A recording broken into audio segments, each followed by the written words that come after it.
All right, welcome to the K.V.O.K podcast.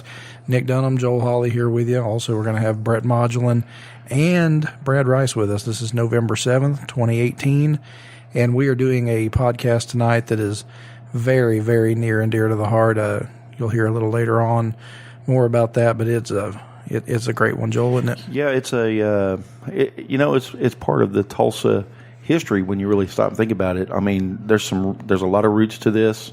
I don't think there's a single soul that at one point or another, especially from the ages of 30 to 60, that did not have to deal with this in school, especially middle school. This one right here it's really cool, man. I'm glad we could pull this off. Me too. I'll just go on record as saying I think this is the most significant podcast we've done to this point, and I'm very, very proud of it. Yeah, I am too. So I know you guys will enjoy it too. So let's get into it.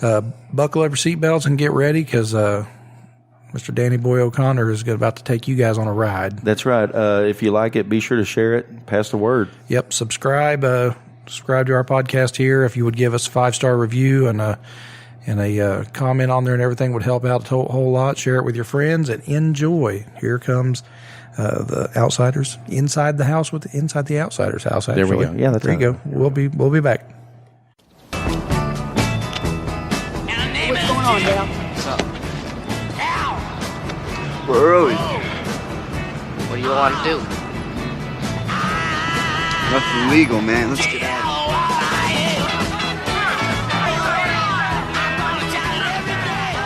All right, we are here. This is the Live Music Lives K.V.O.K podcast, and this is this one's near and dear to the heart. We're over here in Tulsa, Oklahoma at the Outsiders house, and this week or this month is whatever when you're listening to it. Myself, Nick, Joel as usual. Brett's joined us again. We also have the great Brad Rice with us. Hello. It's going to be a great one. But our special guest this week that's going to take us through this Outsiders journey is Mr. Danny O'Connor over here. Danny, how you doing? I'm good. Welcome. So this is a first. You're breaking new ground. That's right.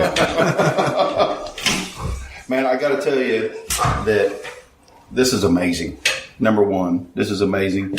The work that you're having done here, the stuff that you've just accumulated and collected along the trail here, man, is really just remarkable. I appreciate the compliment, and I would tell you, can we curse? Oh, yes. Okay, good. Fuck yeah. All bullshit aside, it's awkward when because I just kind of open the door, if that makes sense, and so I don't know the first thing about this. So I'm a fan. We were talking earlier at coffee. I didn't have the money to do this.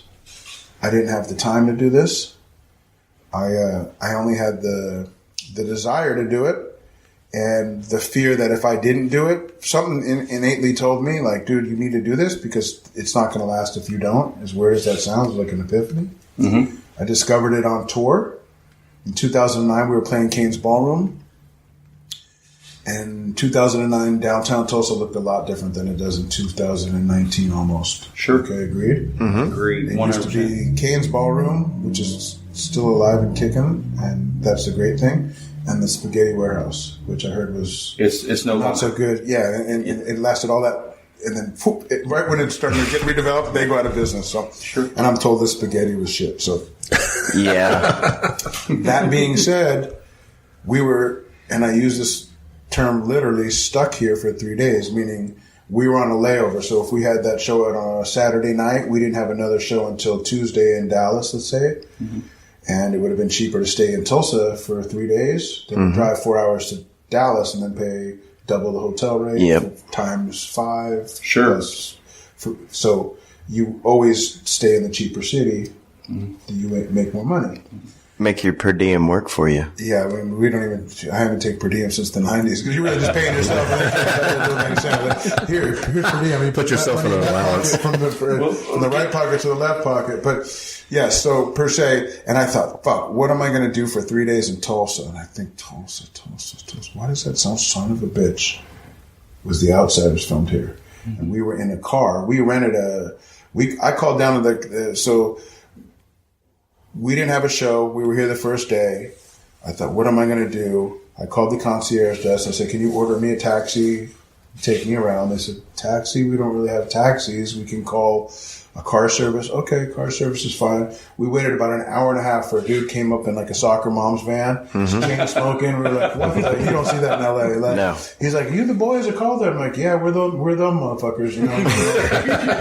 They said, where'd you want to go? And I said, we were hoping just you could take us to. And it wasn't like now. If people come to town now, go down by Cane's. Go down to see Ida Red, and you can eat over here, and you can buy tchotchkes over there, and you can see Cane's, and you can see record stores, and you can go downtown. Yeah. That time there was none of that. It was like we were playing Cane's, so we already seen Cane's, right? And so there was nothing. So he goes, well, I could take you to the Woodland Hills Mall. And we were like, oh. No thanks. We were like, cool. So like 6 of us piled in the van, and we went to the Woodland Hills Mall. Go check out Zoomies. I think I bought a pair of Air Force Ones, sneakers I didn't need because I already have 1,000 pairs at home. And I'm like, let me buy 2 more pairs that I will never, And I bought like box DVDs. I bought like It's Always Sunny in Philadelphia, which I thought was a great show. I fucking hated it. And I was like, it was still $80. Season 1 and 2, $80 a season. So I spent like $500 on shit I didn't need. Yeah. And I'm like, this sucks. And on the way back, we saw a Whataburger. We're like, yes, because you don't see those in LA. So we pulled over and had a Whataburger. And then we got back in the van. And I was like, fuck, what did people do here for kicks? Holy shit, Tulsa and that, and it happened, and I was like, was the Outsiders film here? And the guy was like, he hit the brakes, he's like, yes, and I was like, oh my fucking God, I knew this place sounded familiar to me. So I told everybody in the band, I was like, yo, you guys want to see if we could go find Outsiders locations? They're like, no. You guys are dicks. So we dropped them back at the hotel. Everybody's clearing out of the van. I'm like, you guys don't want to see it? And they're just like, nah. And they're like, 1, 2, 3. And the last guy's the road manager. I grabbed him by his neck. I'm like, where are you going? He's like, dude, I got work to do. I'm like, no, you don't. You work for me. Get in the van. And so I said, hold the van. I gave the driver $100. I said, be right back. And I went and got my laptop. And I was trying to Google as fast as I could that the guy didn't take off with my 100 and that the road manager didn't shoot back in the hotel. And I found one site called the Tulsa TV Memories, and it's still up, and it's done in like old school HTML. It looks like it was built in 98. Yeah, like 95. And God bless them because they had a little rough guide of locations, and one of them was the Admiral's Twin, which had just burned down. The screen had burned. Yep. One was Crutchfield Park. And I think they mentioned the house. I could be getting this wrong because there was also a Flickr page that had some of the locations. Remember Flickr? Yes. Oh shit! And they That's said, like my face. here's the outsider's house, but it said address withheld out of respect for the tenants. So I appreciated it. But I knew it to be close to the park. So once you find the park, you kind of just do a 360 and go, There it is. There it is. that's it, right? And the thing that made me know it was the dip in the fence. There's a bend, a noticeable bend in that front bar. And I was like, oh my fucking God. And my mind was blown because I went in as a 13-year-old to see this movie sight unseen. Somebody just took me, hey, you want to go see Outsiders? I was like, yeah, sure. So we went to the movie. So I didn't know, I never saw the trailer for the movie at 13. I just was going with this cool dude in high school, junior high school, that was like cooler than me, which if you can imagine, I know it's hard to imagine. There was one dude, and his name was Steve Sikulski, and he was like, "You want to go?" And I'm like, "Yep." So we went and seen it, and as soon as Gloria kicks in, and this dude says, "What do you want to do?" and he says, "Nothing legal." He walks up the street, looks at the girl's ass, and next thing you know, they're at a fight and a rumble. I'm like, this is my type of shit. Like, like, there's leather, there's fucking denim, there's cigarettes, there's knives, there's fucking hair grease. I'm like, this fucking rules. And I was hooked from the moment on. And, I guess I identified looking back with the broken family and then making, their own family. So, it's why we end up in gangs or clubs or bands. I can tell you that bands the same shit. A lot of middle school kids to this, I mean, in our era, every school, they played it in school. The movie? The movie, you either watched the movie in school or you read the book. Yeah. One or the other. Well, we had, because we were... Look, my age, I mean, I'm just judging a book by a cover, no pun intended. Yeah, I'm 23. Hey, a lie doesn't care who tells it, as long as it gets told. Joel and I are a couple years younger than you are. Yeah. But because we grew up in this area, that was, not only did we watch the movie, we obviously had to read the book too, and in our school, we had to put on a play of The Outsiders. So we Sure did. It was a part of the curriculum in Oklahoma. So I came out of that theater the first day, and my friend, who again, if you can imagine this, was cooler, tougher, Bullshit. maybe. Yeah. He was that guy in junior high school, and he said, "What'd you think?" I said, "It's phenomenal, love it." And he said, "Yeah, it was cool, but the book was better." And I thought, "You motherfucker, how dare you read too?" Of course you read. You fucking straight A student. You know what I mean? It was like, imagine Dallas Winston getting straight A's and reading. What is wrong with this guy? Yeah. And I still know the guy. He's still on. I can tell you a crazy story that comes full circle, and I'll try to get it in there. But so I thought, you read the book, you piece of shit. You know, like, how dare you? But he did. Mm-hmm. And I remember thinking, why would I read it if I could watch it? There's no reason to read it. And I stayed away. So I didn't read the book until about 4 years ago. Right. Brad, you read the book, didn't you? Sure. You read the book. Okay. But it wasn't what I'm getting at. It was not, maybe he was required reading for him. I just don't know that it was. I think that he's one of those kids, that was reading, looking back. I tell kids all the time, because I've given the commencement address for this year's graduating class at Will Rogers. Mm-hmm. They gave me a diploma from Will Rogers because I got a 9th grade education. So that's cool. And Deborah Gist, who's the superintendent of the Tulsa schools, gave me an honorary diploma from Will Rogers. Congratulations. Thank you. I just went over there and spoke again to them. We were doing a little documentary. And I always tell them, I'm not going to lie to you guys. I didn't read the book until about 4 years ago, and I'm old compared to you kids.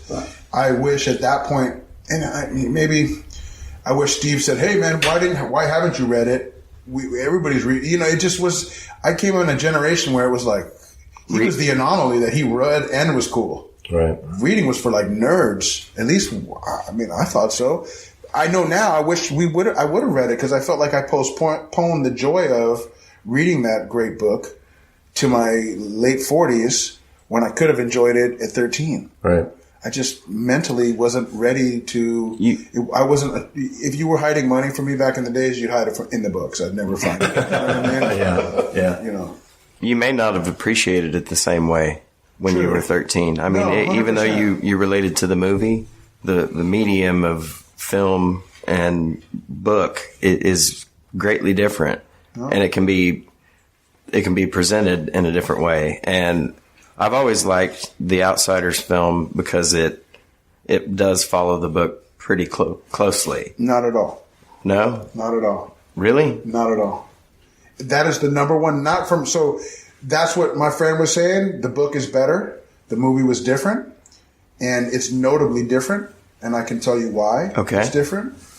I had no frame of reference, so I was like, what is he talking about? Like the book, the movie. And you hear that a lot. It's kind of like a band. Like, I like the early shit, Black Flag, when, it was fucking before Rollins and it was, Dez was singing. It's just a cool guy thing to say. Their early albums, U2 sucks, but I liked War and Boy.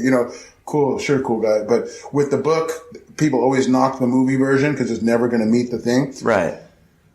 So the book becomes a movie because a librarian in Sacramento, California, Miss Masikian, sees the tipping point that all of her students are going crazy for this book. Right. And all the other ones she can't give away, but they're all loving The Outsiders. And she has 100 of them write letter to Francis Ford Coppola, of all people, suggesting that he reads that book, and perhaps makes a movie out of it. What a long shot that is in 1980 for a librarian to take 100 students, send that to Coppola. Coppola gets the letter, gives it to his producer, Fred Roos, and says, "Go get the book. Tell me what this is all about." That in itself is a miracle, right? Just that it gets to him and he even does anything about it. He doesn't go, next. You know what I mean? Just because he's bored reading fan mail. Fred gets the book, agrees, loves it, tells him, read this. Also, she wrote another one called Rumblefish. This one's cool too. Read that as well. He loves them. He turns it into a movie. Now, I never thought to ask the question that I'm going to tell you what I asked later until it kept coming up, and I kept thinking, why haven't I asked Miss Masikian the obvious question? Because I always thought, why would she, of all the directors on the planet at that time, why she thought Francis Ford Coppola, the director of The Godfather 1, 2, and 3, and Apocalypse Now, would be a good fit for, even though there's a murder in the book, the good fit for this young adult literature. Right. And I never asked until I finally asked. And she said, it's a good question, and I will tell you. And she said he did such a good job staying true to the book Black Beauty as the film that he was the perfect fit for that reason and that reason alone. Because she figured he could really bring this book to life. Right. Now, he comes and films that movie, and he turns that movie into Warner Brothers, and they hate it. They go, this is like Gone with the Wind. This is 82. Kids don't, they're not slow like that. You ever try to watch like a Hitchcock film? Yeah, you're like, oh, I have to watch this because it's the top 100 films you must see before you die. And you turn on, this movie sucks, man. And then you forget, and you're like, yeah, I saw Vertigo. It's great. Like, it's so slow and drawn out. So The Outsiders, we love it, but it was a slow movie compared to. So Warner Brothers gets it. They don't like it. They think Matt Dillon is the clear breakaway star. They tell him, go edit accordingly. He tells his brother and someone else, edit this. I'm already down the street doing Rumblefish. So they just chop that up. That's why when the movie starts, you're like, how does Pony got a slug on his neck? Okay. I thought it was a leech. I'm like, what is that weird thing on his neck? Okay. Doesn't explain the court case after. It doesn't explain. A lot of things are just chopped out. Dallas Winston in the book is a blonde-haired tall guy.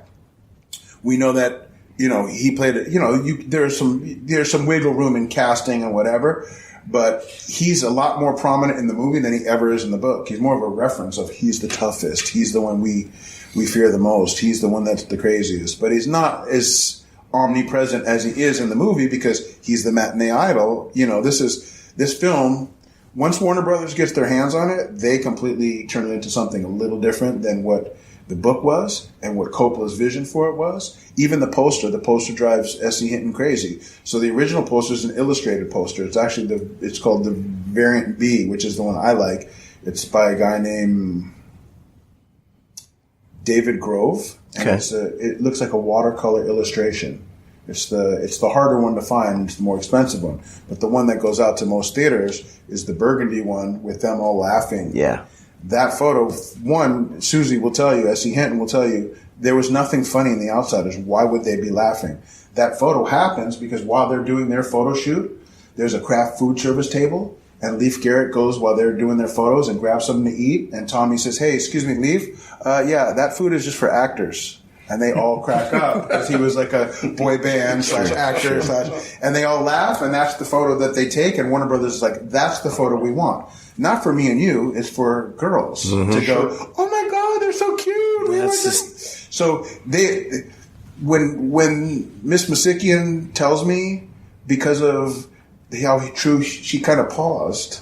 Like, we all know how that turned out. Sure. Now, I'm putting words in her mouth, but that's the vibe I got. Like, I can't imagine anybody else doing it at this point. It's part of our, it's like it's in our DNA at this point. Yeah, it's part of the pop culture lexicon. 25 years later, after hearing 1,000,001 times, why is the movie so different from the book? His granddaughter asked Coppola's granddaughter, his granddad, why is it? He's like, fuck this. And then he goes in the archives and he pulls out the footage and he edits it himself correctly to the book, and that is the complete novel that comes out in 2005. And then he does the unthinkable. He rips his father's score off of it, that beautiful work of art in music, and puts Elvis Presley. God love Elvis Presley, but dude, it is so trivial and fucking, you can see, Dick Dale. Yeah. It's like, really, dude? You fucking waited 25 years to get the edit right, and then you put the Elvis shit in there? In the original, that's what makes it for me. I don't know that at a 13-year-old level, but there's something different about this movie. It's not Fast Times. It's not War Games. It's not E.T. It's not spacey or contemporary. It's a world unto itself, and it is our Gone with the Wind. It is the score of that thing makes that movie for me, and without it, it's almost unwatchable, dare I say. Like, I like seeing the deleted scenes that were added back, but it's incredibly disheartening, and I'm only assuming that there was some kind of beef that he felt, because why would you do that? I don't know why. And so in the original one, the only song that ever appears is Gloria. Gloria. And that's s-ehinton's doing. She said, I insisted. And they were like, no, they're going to try. I don't care.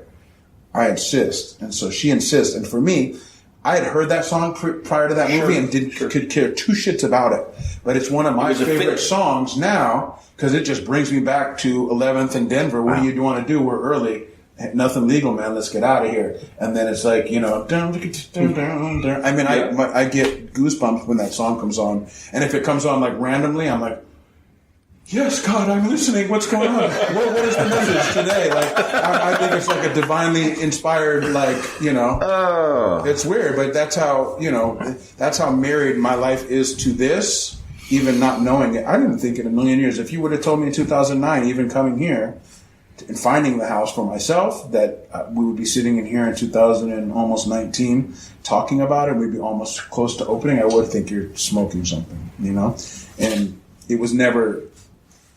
And again, it's sometimes it's surreal because I'll sit in this Zach couch and doing my work, waiting for somebody to come do their work. And I'm listening to, let's say, I don't know, it could be Mobb Deep or the Sex Pistols or whatever. And I forget where the fuck I am. And I'm like, I'm looking into the kitchen and all of a sudden the movie gets and I'm listening to the Sex Pistols. I'm like, what? I'm ripping some weird space-time continuum and the fabric. And I'm thinking this is a simulation and we're not real. And what? It fucks me up a little because I'm as big a fan as you guys are.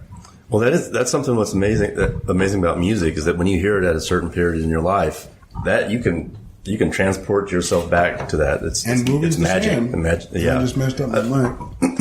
Yeah, movie's the same. And so for me to be sitting in the house that my 13-year-old self is like, what the fuck are you doing listening to Flood the Block by Mobb Deep? And I'm like, oh shit, oh, whoa, this is weird. It's sacrilegious, I'm playing two different pieces of my life and they're coming together in a space-time continuum in Tulsa, in this era, in this house, with this, it's I almost feel like I better stop doing that. You're going to change it's a lot of power. On a different plane. You're going to change the future. My future for sure. I don't know about everybody else's, but for me, it's still holy shit, what just happened there?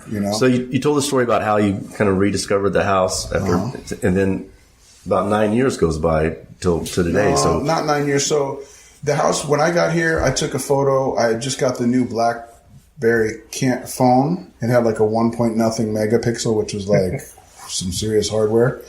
And I was 5 years sober at the time, highly caffeinated, and I also just bought a Leica, little nice point and click. And I found the house. We took photos. I put it on the Facebook.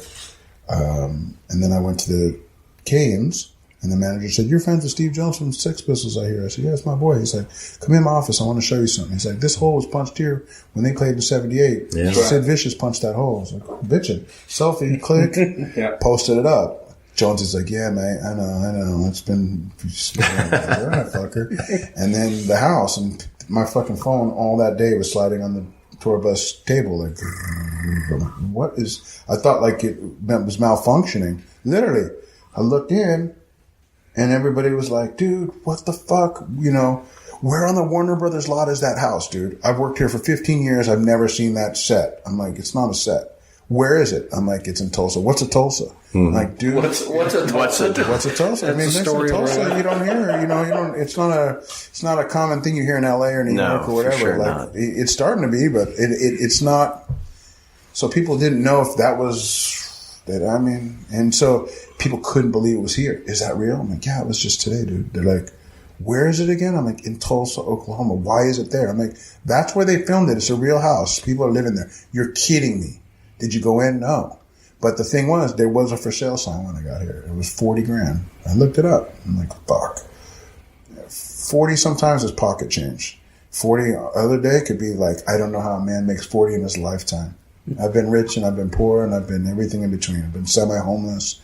I like to say I was faux homeless when I was drugged out. I was living in a warehouse and no car, no license, a warrant for my arrest, no teeth. It got bad. I never was out in the street, but I mean, the next step would have been that. And then I've had $1 million house and, during the House of Pain days, pushed 600 and, Mercedes and Ferraris and motorcycles galore and jewelry to, chandeliers get jealous. And so it just, you know what I mean? So I don't take anything for granted. So the 40 was elusive. I was hooked, but I had to being sober, I had to really think shit through, because this is how I get in trouble. I'm the dude who finds a doorknob and goes, this is bitchin', let's build a house around it. Not the other way, And so when you're sober, you just don't leap into stupid shit. Yeah. Because I thought, what are you doing trying to spend 40 grand that you don't have on the fucking, the world's most expensive Outsiders collectible? Basically your fort, your Outsiders fort for you and 3 friends from junior high that you might impress. Dude, I remember that movie? I bought the house. Oh, cool. Pass the ketchup. Anyway, so, you know what I mean? That's what I thought but I thought, I cannot believe that this home from my childhood memories is for sale for 40 grand. And I just fucking had to step away from it. I had to slowly unhook myself and go, sorry, I love you, but I gotta go. I'm not the guy, to try to buy this. You get it? It was in fucking terrible shape. But I was hooked still mentally. So, a half a year would go by, and it would always it would be randomly thinking, what the fuck? I wonder if they ever sold that house. Whatever became that house. Oh, and what I'm not telling you, what I just remembered is so when I took that photo out front, I got so much positive attention, and I'm a junkie for positive attention. Who's not, right? You get pats on the back, here, fuck, keep doing whatever it is that gets you. So I start, again, the proverbial find a doorknob, build a house around it. I start a thing based on those 2 locations called the Delta Bravo Urban Exploration Team. Delta Bravo being Danny Boy, military, Alpha Delta Bravo. So, and what happens is on that tour, I start hitting anything that's culturally significant and reframing it, taking a screen grab, and then going out on the actual location and then trying to match up the photo and then marrying those 2 together. So the next stop after that, the first time that I came across another famous thing was in Minneapolis. I went to Nicollet Square, I think it is, and that's where Mary Tyler Moore throws her hat. And you're going to make it after all. There's a statue there. I'm in Nicollet Square. I go to the house where they filmed where her apartment would have been. Because I'm a kid in the 70s. My mother, that's her favorite show. To me, that's one of my favorite shows. So I'm now I'm there, right?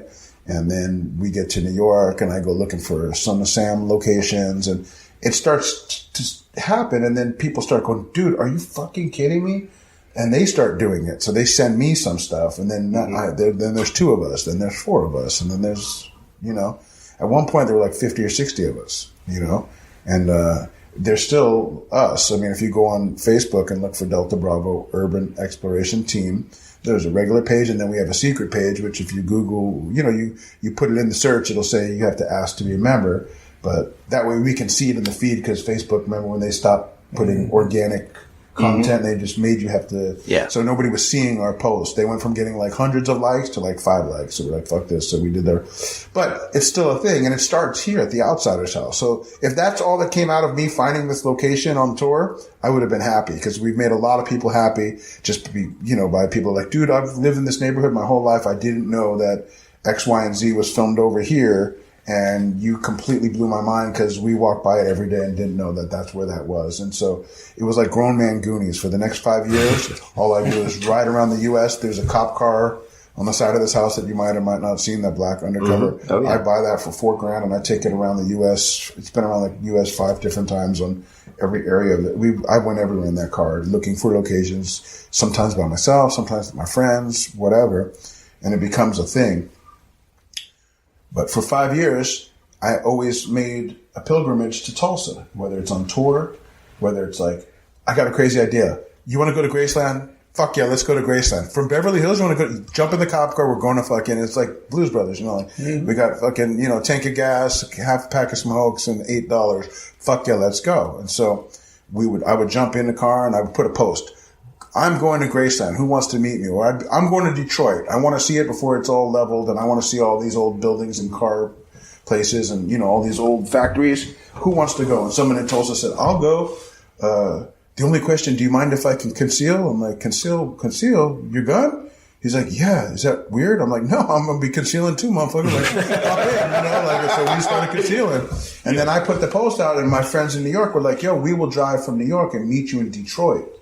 So now I got 4 of us, and we get to Detroit. We rent a Airbnb in a shady ass neighborhood. We paid like $800 for it. We probably bought the house. You know what I mean? It's like, that's how cheap houses are. Yeah. But it was bitching. It was like 4 grown ass men with all concealing, you know what I'm saying? Cameras and backpacks and water bottles and bandanas. It's all the geek techie shit too, you know?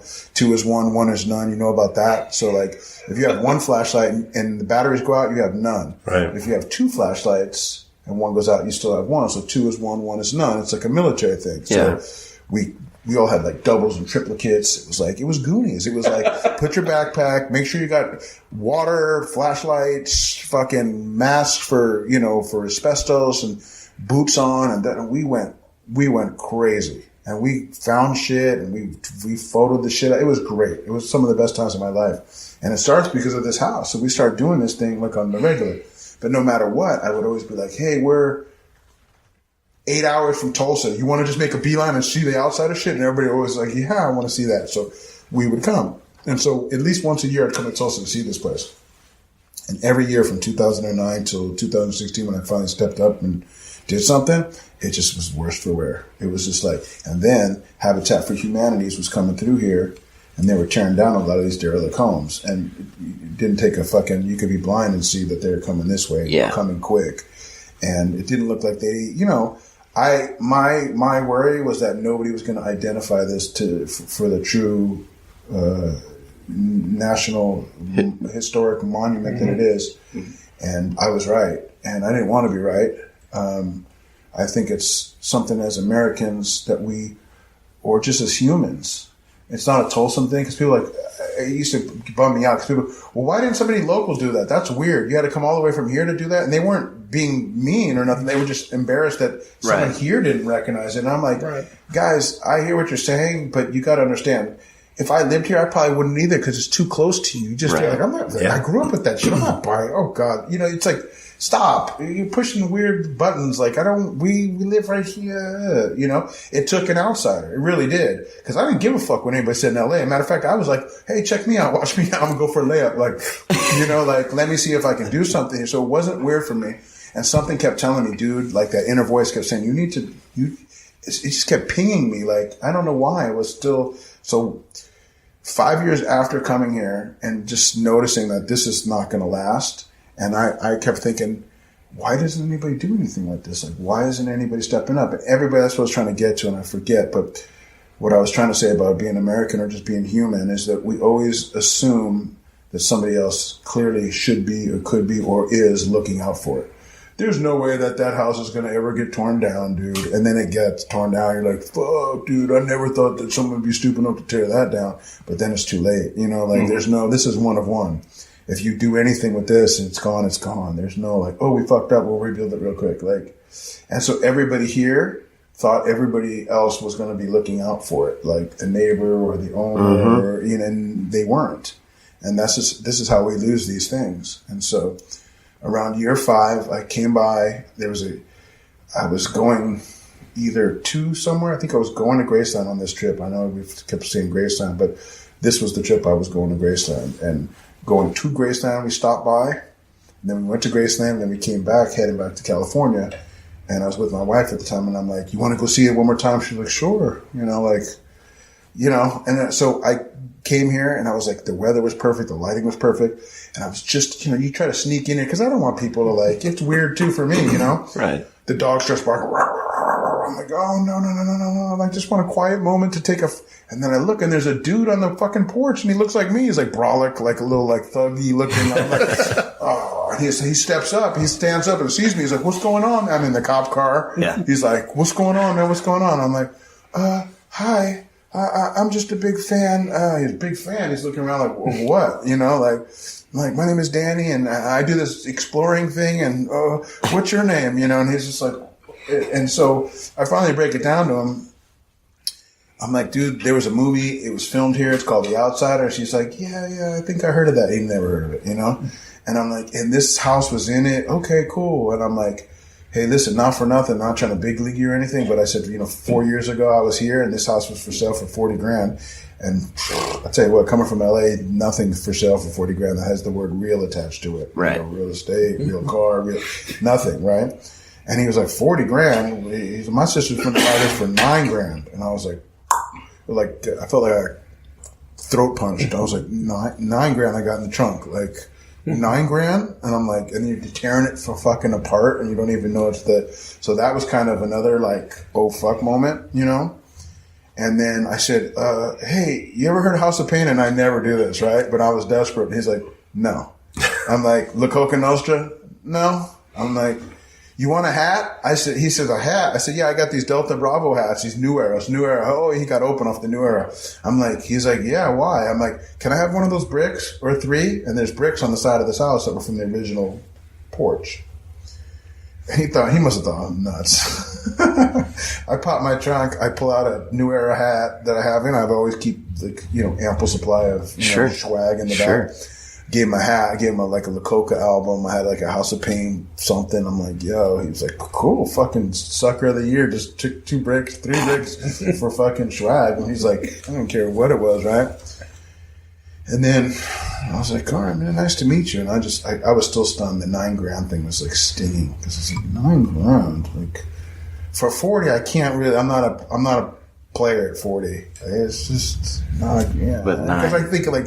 Could buy a fucking Mopar for 40, like a nice, like I'm like, could buy a couple choppers. 40 is like, I don't know anything about all this shit. Like, there's a lot of responsibility here. And I even went back to the hotel and literally we're waking up early to get out. And I'm like, I just got to go see the house one more time. Do you mind? And I was like, no, it's all good. I'm like, thank God. We come and sure as shit, there he is on the porch again. I'm like, motherfucker, like this dude is always on the porch. But this time, he gets up and he goes, hey, man, I Googled you. Yeah, I know the House of Pain and the Coca Nostra. That shit is hot, son. Like, and then all of a sudden his sister comes out and she ain't having it. She's like, what you want over here? I'm like, oh, whoa, calm down. She came out like all hefty and shit. I'm like, whoa, slow down, love. Like, and I told her the same thing I told dude. I'm like, look at it. I mean, you're sitting there. This is a historic ass location. You don't know that? She's like, nah, dude, we heard about the movie. I don't care about that. I'm gonna buy it though. They're gonna give it to me for $9,000. And I'm like, cool. Mm-hmm. And I started plotting because I'm like, if she come out and told me I love the movie, this house is a national monument. I'm gonna do everything I can with what little I have to turn this into, or just to preserve it. I would have been like, good on you. Yeah, I'll help you if I can. You're doing the right thing. Yeah. God bless. But her whole movie schmovie, I don't give a fuck. It's just basically cheap.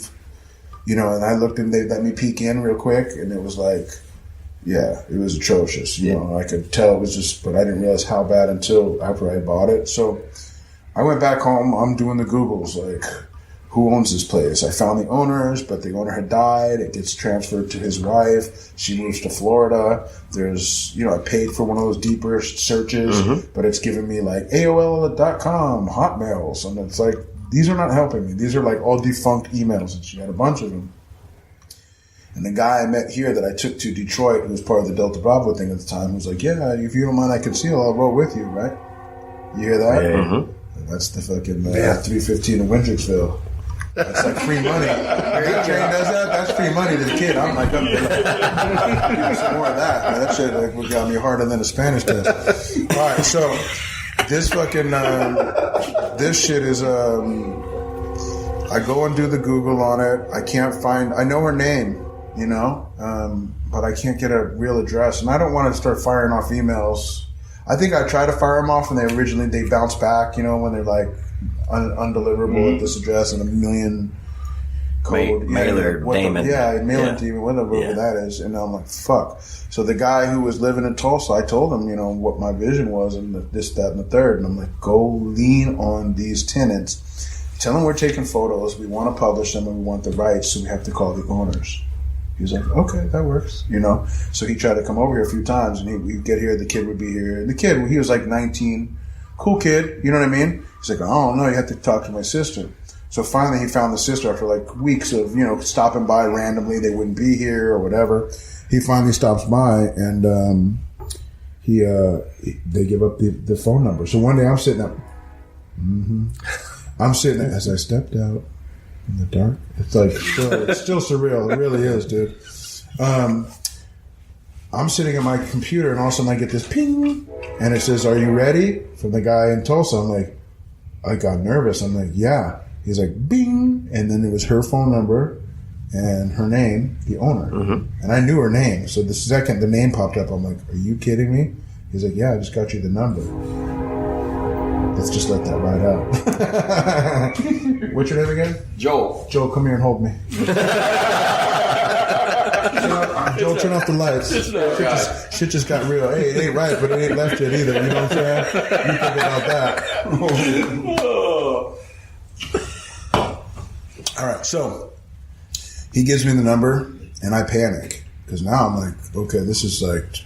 It's the golden goose. And it's moving too quick. Yeah. And now I'm already counting my money and like thinking, how much can I sell that watch for? How much is in the safe? How much do I have to owe you? What do I have? You know, you're like, now I'm quickly auditing my whole life. Like, how serious am I right now? Because the window is going to close. So you're either jumping or it's going to disappear. Sure.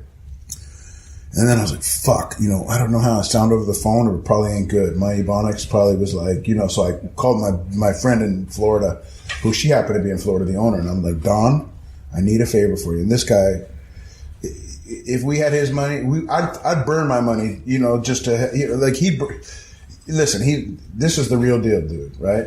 He's the kind of dude that, like, he makes more money than most of us will ever see in his life. So I said, and he's got a voice like it's a radio voice. It's like, hi, this is Don Dean. And he's just got this really, how you doing, baby? This is Don Dean. And he just you get your hand shook and your cash took when you talk to this man. So I'm going to send him to talk to her. That way I don't scare her off. Right. Like, yo, I need that house. You know what I'm saying? That shit in Tulsa. Yo, how much you trying to get for all that? You know, like, I don't want to throw her like a Trying to stay curveball. gold. So he's like, wait a second. Let me understand here. He's like, you want me to call this lady about a fucking house that was $40,000? What kind of house is $40,000? He's like so belittled to him. He doesn't know anything about the movie, the book. He doesn't know anything about pop culture. And I love him, but he has no idea. Yeah. He knows the intrinsic value of everything. You go to a pawn shop and tell you, that's $1 million thing. That's $100 thing. That's junk. That's not real. That's a fake. But when it comes to movies and popular culture, he's devoid. Yeah. Not nothing. So he can't fucking fathom why on earth would I possibly want to buy a house in Tulsa, Oklahoma for $40,000 because it was in the movie that he's never heard of. And what the fuck shit was I smoking? And did I have to change my sober date just recently because he doesn't understand what's going on? And I'm like, dude, just call her. And he says, so you want to buy this house? I said, I don't want to buy it, Don. And I just want to find out if I know it's not for sale. So just find out from her what she plans on doing with it. If she is ever going to sell it, would she give us a call? Not that we are buyers, but we might be. Yeah. And we might be able to rally something. Just call her and find out what's going on with the fucking house. So he called me right back. I'm like, what'd you say? What'd you say? I left a message. I'm like, dick. And he's like, dude, what do you want? He still couldn't get what I wanted. Hour goes by, he calls me back. All right, I just talked to her. I'm like, what's going on? He goes, you just bought the house. I'm like, what are you talking about, Don? What did she say? He goes, motherfucker, you just bought the house. I'm like, what do you mean I just bought the house? I called her, right? You wanted me to call her about the house. I said, yeah.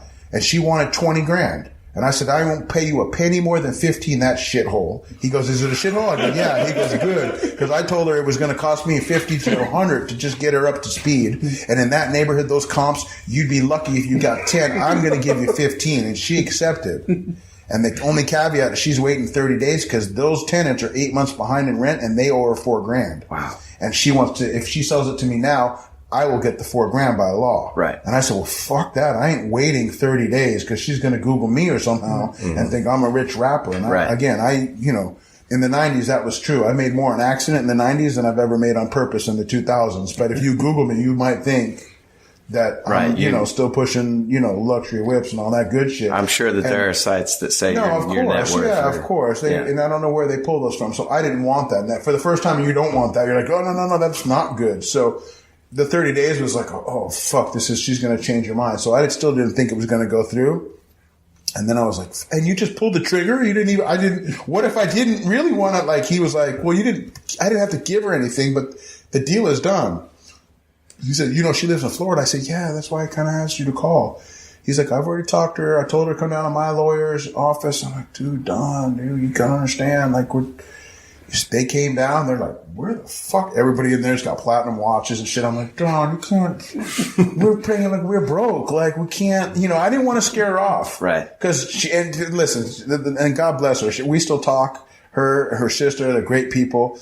And I don't want to feel like, I don't want to make it sound like we were trying to do anything dirty. I just didn't want anybody to think that I was coming in with $1 million in my back pocket and then offering them junk for something. Right. I literally had 28 grand in my name. I put 20 in all in. I paid 15 for the house and I paid 4,800 to move the tenants out, even though she waited 30 days. They didn't come up with what they said they were going to give the tax money to pay out the 8 months in back rent. So when I got to them, I'm like, look, you're 8 months behind and you owe $4 grand. That $4 grand now is my debt, but I'm not going to try to collect on that. You can have that back and use that to move. And they're like, oh, we wasn't going to pay that. I'm like, well, good on you for trying to do a good thing. I paid them 4,800 at 1,000 at a clip. They kept stringing me along for another. When I got to the 4,800 mark, I'm like, okay, this is where we stop. Like, I don't give a fuck what else you tell me needs to get paid, because I had to pay their cable. Before they could get into a new spot, I had to put the first and last. They had to get their phone because they were. So 48 into it. Meanwhile, they had a fucking plasma TV, the art going and the thing, and I was like, you guys fucking kidding me right now? Like, sell that fucking thing. Like, that's our mom's. Well, tell her to fucking sell it. Why am I paying for you guys? I mean, 8 months, how does that work? Like, so we get the house. Pay them to leave. I come from California, drive the cop car over here. We got no keys. I had to break in the back window. I come in, I'm like, it was like a scene in Seven. I'm like, nasty. Yo, it was nasty, bro. It was nasty. I'm not trying to shame nobody, so I just leave it, just use your imagination. Sure. I paid kids, 3 kids. These kids were fucking tough as nails, man. I mean, there were roaches galore, dirty diapers, dog shit, and it was nasty. And it took like 3 40-yard fucking, I didn't even know there was a 40-yard dumpster. It was like, that thing looked like a cargo ship. It was like, holy fuck. And we had to dump that shit. It was nasty. And that's when I was like, you are the stupidest motherfucker on earth, Danny.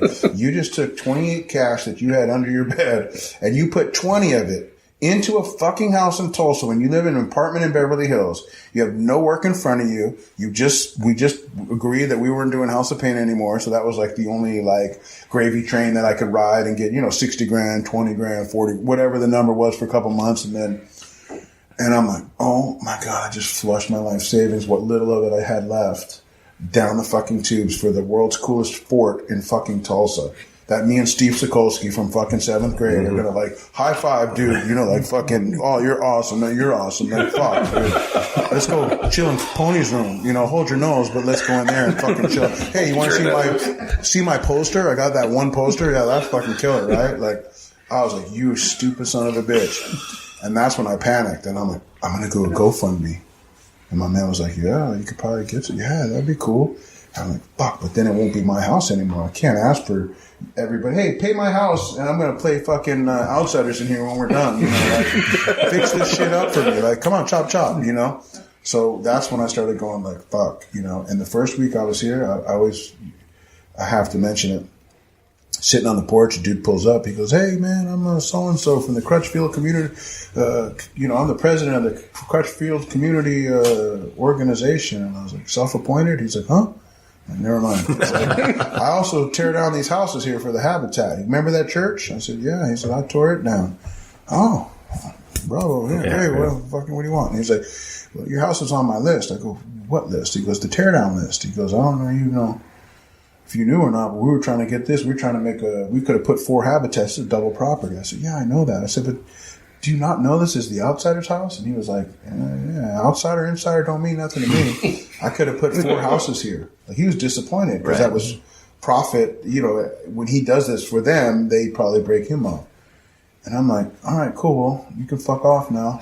Thanks. Nice to fucking meet you, buddy. And then I was like, son of a bitch. Like, that, it was the first time I really knew that I was here for more than just me. You saved it. And I was like, yeah, but whatever kept poking me for 5 years was like, dude, step up, do something.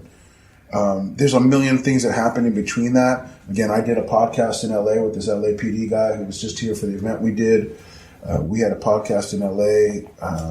this thing called T-Radio V, which was like radio and TV or some shit like that, where they would film it and it would go out live on the internet, and like Dave Navarro had his before us, and then we would do ours, and then fucking Eric Roberts, the actor, had one, and there was a bunch of like Slim Jim from the Stray Cats did one, and we all had different, you know what I mean? It was like cool guys doing podcasts, and one of the first guests was Darren Daulton, the tall Soch in The Outsiders. Really? So he was the first guy I'd ever met from the movie.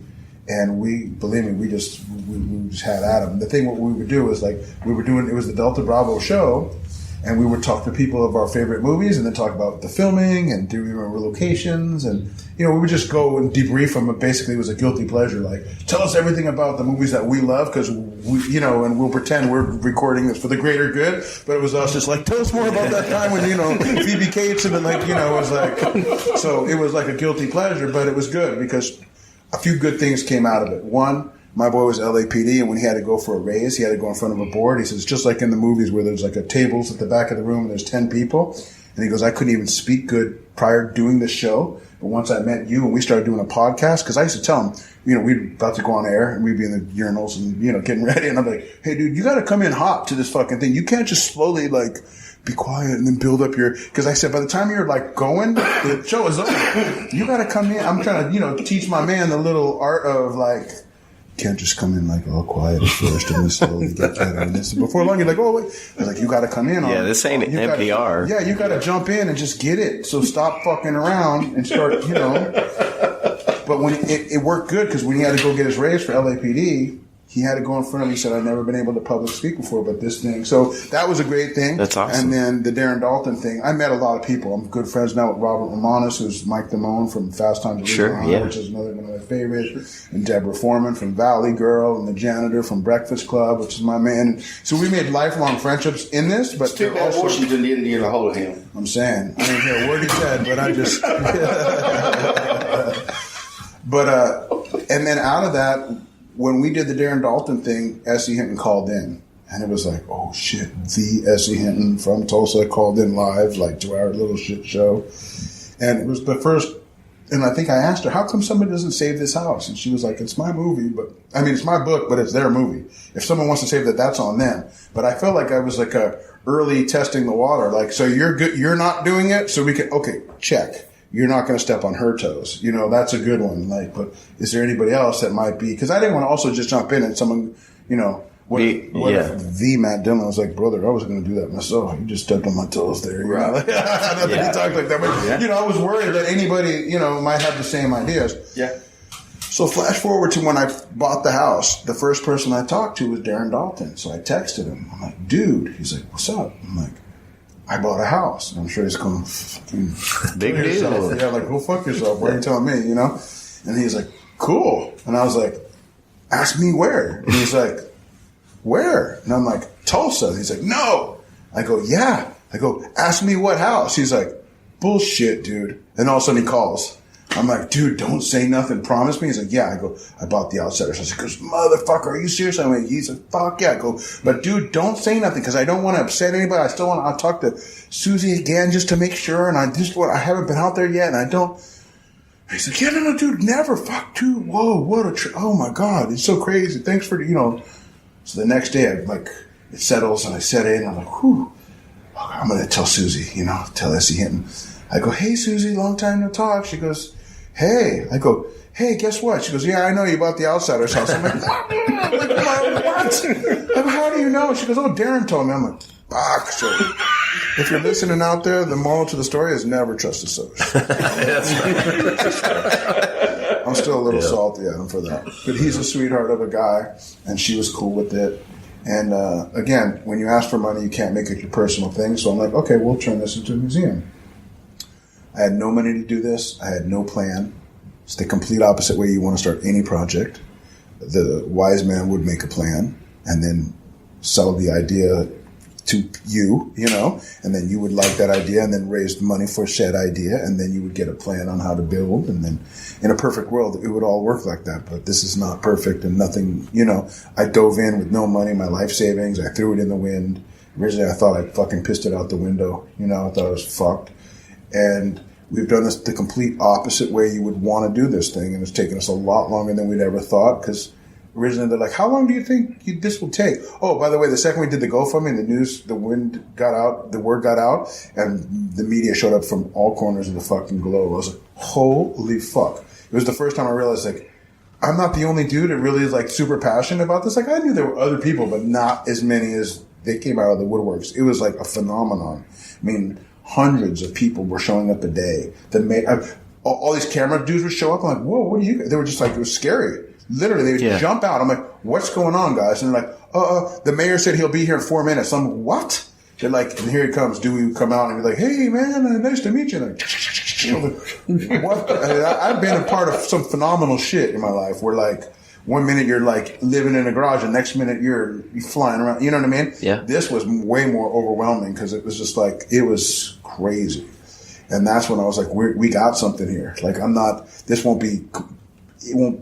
it's not like pushing a boulder up the hill alone. We're going to push it uphill. We got a lot of people behind us. And that's when I'm like, hey, man, I do this, I do that, I do windows, I do that. Now, we had to weed through a lot of pretenders. There were a lot of dudes coming here for the wrong reasons. They liked the movie, they liked the band, they wanted to be in the news, they wanted to make news, they wanted to hustle me, or, you know what I mean?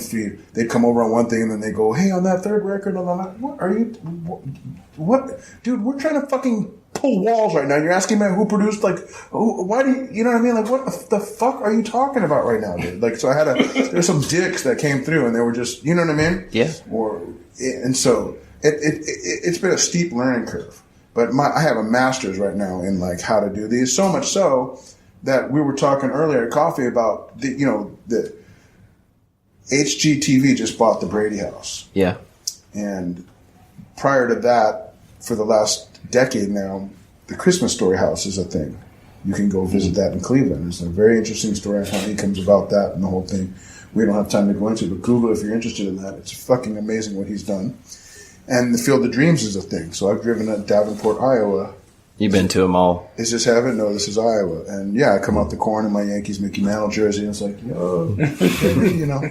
Yeah, it's a thing. And people in our age bracket, whether that's, let's call it 30 to 60, are starting to turn around and look back at those years of, it's like the innocent years, the carefree is what I like to, you know what I mean? Mm-hmm. Like, we're like, you could smoke and there's no consequences. You could drink as many sodas and beers and get in many fist fights, and there's not a camera on every corner and a fucking. Everybody gets off on nostalgia. Yeah, it was just a different, we're now fondly reflecting back, and it's the first time in, like, the first time, but it's like we're the last generation to know what it's like to grow up without this. That's right. That's right. We know what it's like to not have it, and then also we know what it's like to have it and also use it well. I think we're the generation that's doing the best with it, because our parents are a little confused by the technology. And like my kids, I have an 11 and 15-year-old son, and they don't know the world prior without it. So I don't know who said it, but it said it never has so much been documented about so little. I mean, what hasn't been. I was talking to somebody today, and I was like, it's funny because I'm 50 in December, and I got two things that I'm like, do I buy a 29-inch BMX bike, like this fucking PK Ripper I'm looking at, or this fucking loop back? This guy builds these old, like, Webco / or do I buy speed skates? Like, I'm like, fuck, dude, I'm still trying to fuck with the shit I wanted when I was 12. Yeah. Like, it's like I'm still like a man child. Like, I'm too tall for a fucking BMX bike. What am I thinking? But I want to spend $1,000 just on the frame and forks because I'm like, I got $1,000 and I'm fucking 50 and I don't want to treat myself to some stupid shit because I know that I won't be able to do that much longer. You know what I mean? Well, if at all, I can still ride. I can probably still skate. I grew up in a skating rink, so it's like, my mind still wants to have this, this affinity for the 80s, and so nostalgia is powerful. No, of course. And now we're the last of that generation where, like, we're looking back now with such fondness to an era, and it's so much more important to us because it wasn't documented. So it was documented, but not like it is. So in our head, there's a memory, and then we can go out in the world and collect. Those were the books, the point of purchase sales things, the posters. That was the internet. That was your information. And so nowadays, that's just more disposable than it's ever been. Nobody collects anything because you can have it here. Mm-hmm. You can go on the internet and dial up just about any photo high res. And why would I go to a museum when I can pull up any painting I want and see it in the luxury of my underwear in full high def? That's right. Why am I going to worry about standing in line and paying $40 at the Louvre to see? I feel like I've already seen it. Yeah. So this is different, and this is a new phenomenon. So in a museum, a lot of museums now, if they're getting hip, they're losing the museum title all. And so Philbrook, it's just the Philbrook. It's not the Philbrook Museum, because when you think museum, like fuck a museum, like that's some school trip shit, field trip. Like I'm not going to a museum, it's boring and whatever. So now they're like event centers. But these are the next things that are going to happen, because when I say these, I'm pointing to the house. Like the Christmas Story, like the Field of Dreams, like this, like the Brady. This is history happened here. It's still happening here. Like when Jack White came and redid that pose that Pony's doing there, and so that's other history on top of history. Right. So it starts as a book, it ends up as a movie. These Brat Pack dudes launched their careers from this shit. It's all happened here, but now we've collected that history from all over the globe. We're putting historic shit back where it started in a historic location, where it's layers upon layers. So you could be on the fence like Dali was, or you could stand on the side, and you can be in a historic place and appreciate it's more the collected history. So it's a visceral way to experience this. And a museum, you can just do it in that one dimension of, oh, this was cool shit from somewhere else that was brought here. Yeah, you're interacting with this. Is here. So when you touch that fence, you're touching the same one that fucking Swayze did the handstand on, or Matt Dillon leaned on, or it's the real fence. It's the same fence. Yeah. It's the same shit. You're in the same house. Although the furniture is like the furniture in there, because none of it survived. It's as close as you can get, but you are in the real house where it was filmed. And so it's layers of greatness on top of layers. And again, we're still creating history because, Jack White's and the actors have come back, and a lot of other bands that I can name check them from DRI to fucking Hardy Flanagan to fucking Stray Cats to just tier one to the grimiest, hardcore shit has come passed through here. Nashville Pussy came through. This is incredibly, it's innovative, man. Yeah, and again, it's just, I think more people are looking through the lens from my side of it again, like, okay, cool. The hard part is that there's not many of these that will work. And what I mean by that is the Christmas Story house and this house have a lot in common. One, the Christmas Story starts out as a book. It was called In God We Trust, All Others Pay Cash. Really? It's not as popular as, obviously, The Outsider. Sure. But both movies in the 80s. And then fans discover them and buy them and redo them and turn them into things. The house from Fast Times, the Phoebe Cates pool, I've put a drone over it and done deep, we've made a whole little video vignette that's on the internet of how we crashed that pool. If you gave me that house, the house probably worth $750,000 in the neighborhood it sits at this point. If you said, bro, I own the house, you can have it, make your museum, there's no way in a million years that any nice neighborhood is just going to go, fuck yeah, dude, just pull up and have anybody you want come over and talk about, it's never going to happen. Right. The only reason this one happens is because it's in North Tulsa. We're making better for the community than bringing the community down or exploiting or taking, liberties. Same with the one in Cleveland. And then the Field of Dreams is a farm. Right. So it's in Davenport, Iowa. It's disturbing nobody. So you either have to find them in bad neighborhoods where you're making the neighborhood better. Mm-hmm. So the Christmas Story house is in the same neighborhood where that guy kidnapped his daughter's friends and kept them in the house under chains. Remember there was like the guy was like, I used to eat ribs with that dude. I had no idea. It was fucking Charles Ramsey. Something or other. Yeah, but Charles Ramsey was like the funny guy who was like, dead giveaway, and they remixed it. And made it wow. Yeah, that's the same neighborhood. It's also the same neighborhood. A dude live streamed he murdered another black dude just because he was fighting with his girlfriend and wanted to show how really was. So he just popped dude. And then, so that neighborhood is a cutty neighborhood still. So anything that would have been added there is a step up from what they had. So that guy who owns the Christmas Story house completely turned a whole block, piece by piece. He bought it And then he restored the houses next to him as a mitzvah forward to those families. Wow, that's awesome. Because they're 100 and something year old. They're like 1800s, 3-story gingerbread houses. And he's turned the one across the street into the museum. So his house is more of like an experience, like a set. Mm-hmm. Then you go across the street for the collectible shit. And then the thing next to it is a garage. It's got a fire truck like the one in the movie and a car like. They're not the ones, but they're like them. And then next to that is a gift shop. And that thing is like the Grinch's sled. I mean, talk about good fucking... he's got a lot of Easter eggs in there. He's got the bunny suit, the BB gun, the fucking leg lamps. And he asked me too, and it fucked me up a little. He's like, "Hey man, what's your leg lamp?" And I'm like, "Fuck, what is my?" I'm like, "Oh, stay gold." Like he's got so many in that movie that are like they're selling shit in that motherfucker. They're killing it. So God bless him, and he's the template. But I didn't know. It's not why I did this. You know what I mean? Right. You could see. He is the proof positive, the proof and concept that these things can work. So much so now the Brady Bunch house came up for sale. Let's call it 3 months ago. Mm-hmm. First time since the 60s. They never filmed inside that house. It was only establishing shots. Mm-hmm. They wanted $1.1 million or $1.2 million.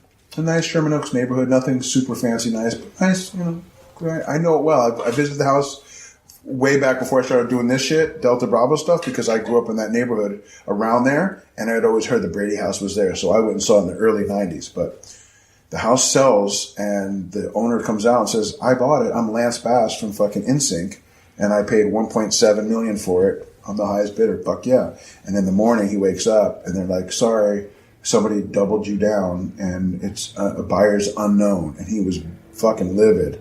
Like, what? And it didn't clear escrow before someone doubled them up. And then about a week later, they revealed who did that, and it was HGTV. And now they brought him back as an executive producer. So either the fix was in, it sounds like, or they really just felt bad, and they were like, "Okay, we'll bring you in."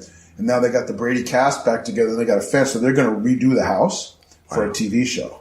So they put $2 million just in the house just to get it. It's going to cost a couple million to redo it.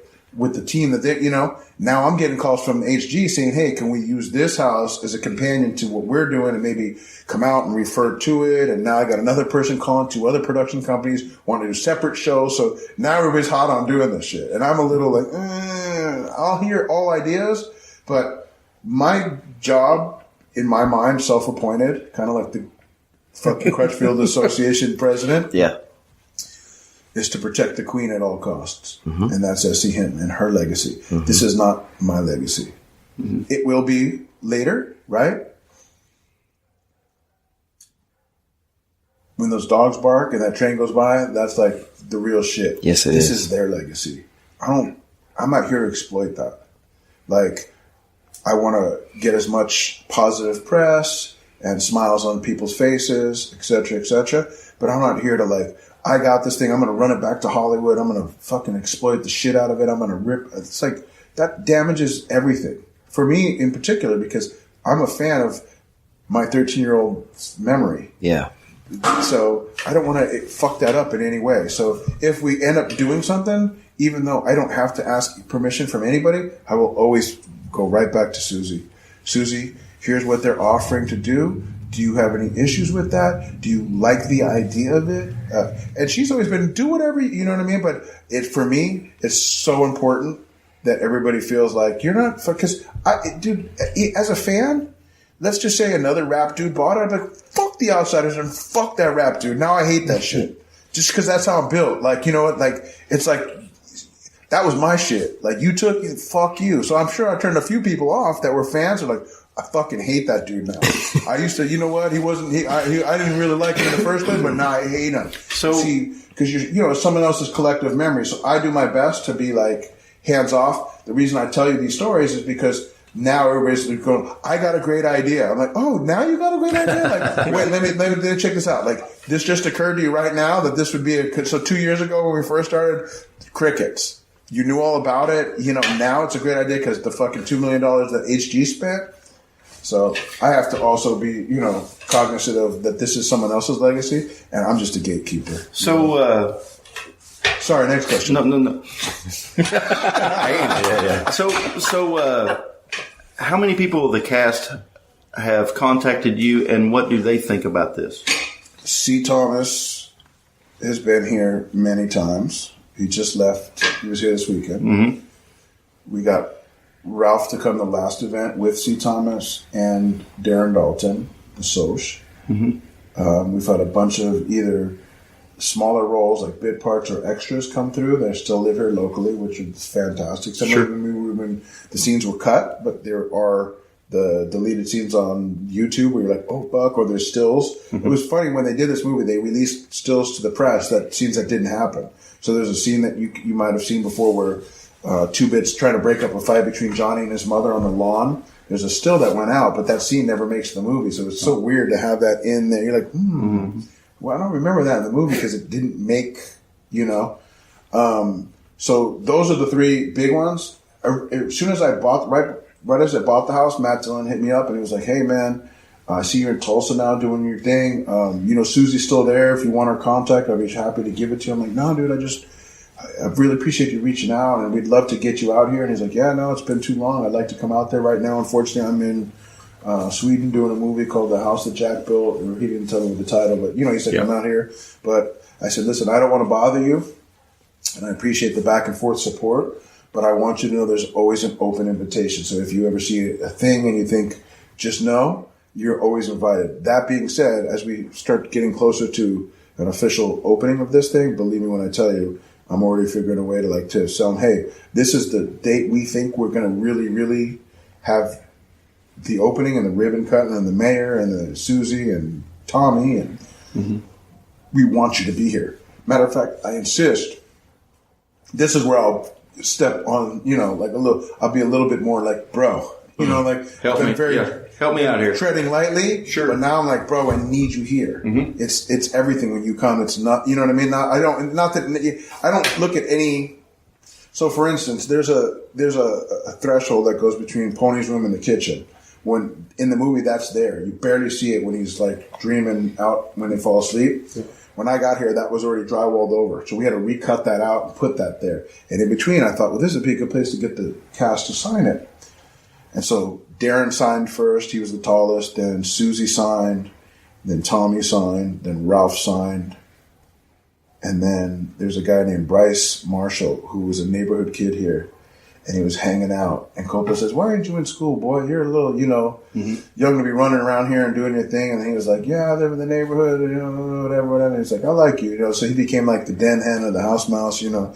And he ends up in the movie. He's a little redhead. He's the thick little redhead kid that pushes his way the wrong way through the line and cuts the line at the concession and starts the greasers and socialists fighting. Yeah. Well, I searched him out, him and the 52 card pickup kid. There's three of them. There's three, but I know two of them, which are Chris and Billy Wagoneer. So they've been here as well, and they signed the wall. But when I got Bryce back there during the event, I said, here, Bryce. He's like, what's going on? I said, I want you to sign the wall. He goes, no, man, I ain't no star. This is how I'm like, you're a star in my book. You were in the fucking movie? Sure.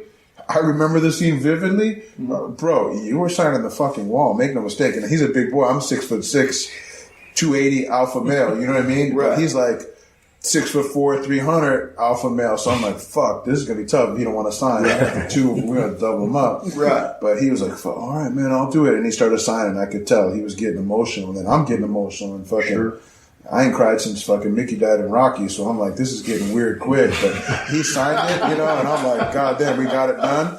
And I was just happy to have him. So for me, now we have a lot more signatures in it. I don't want to go through the whole roll call, but we got, if you were in the movie and we can see you, we want you on that wall. Sure. Or the producer, Fred Roos, came out. So that's another interesting thing. So Fred Roos, I'm going to guess, and forgive me if I'm off, but he's either 82 or 84. Mm-hmm. That's old. Mm-hmm.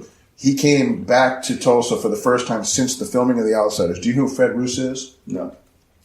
Fred Roos has been a producer for Coppola. He's his right hand on these movies ever since The Godfather. So he doesn't do The Godfather, but he goes 2, 3, and everything after. So all of it. But he's also a casting agent. So he cast the Brat Pack. He cast The Outsiders. He cast Fish. He creates the Brat Pack. It's a great cast. Look at how many of them went on to be very famous. That cast and Fast Times cast, it's uncanny how many people careers it spawned and Oscars came out of that. That being said, he came out here 3-4 months ago. We met.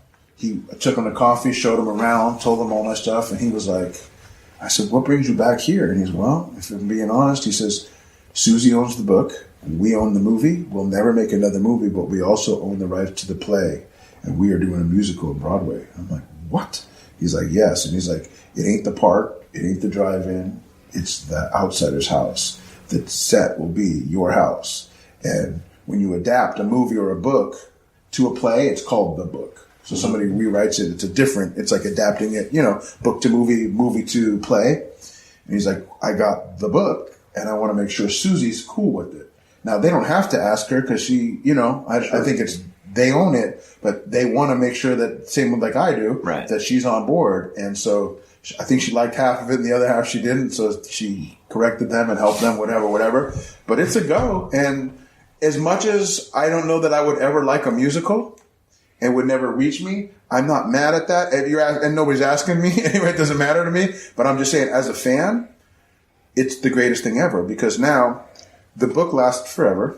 The movie's old as fuck. If you're in 7th grade right now, 83 movie, you're like, like that's 100, it might as well be a 100-year-old movie, right? And they still know it, but it's getting, it's 36 years in March. That's an old movie, bro. It is. Okay, but I can anticipate in 2001 and 2021. Wow, I still think it's the 90s. That kids will come. Is this the house from the musical we saw in New York, Daddy? And I'm like, yeah, this is the house from the musical. The good news is that the legacy is going to keep continuing on. And I'm a fan of the original Grease, the movie. Sure. There's been a play before the movie. Grease was a play. Really? Oh, yeah. It was on Broadway before the movie, and there's still a play on Broadway. It's been running for like 40-something years now. I don't care that there's a Grease 2 and it sucked. I never seen it.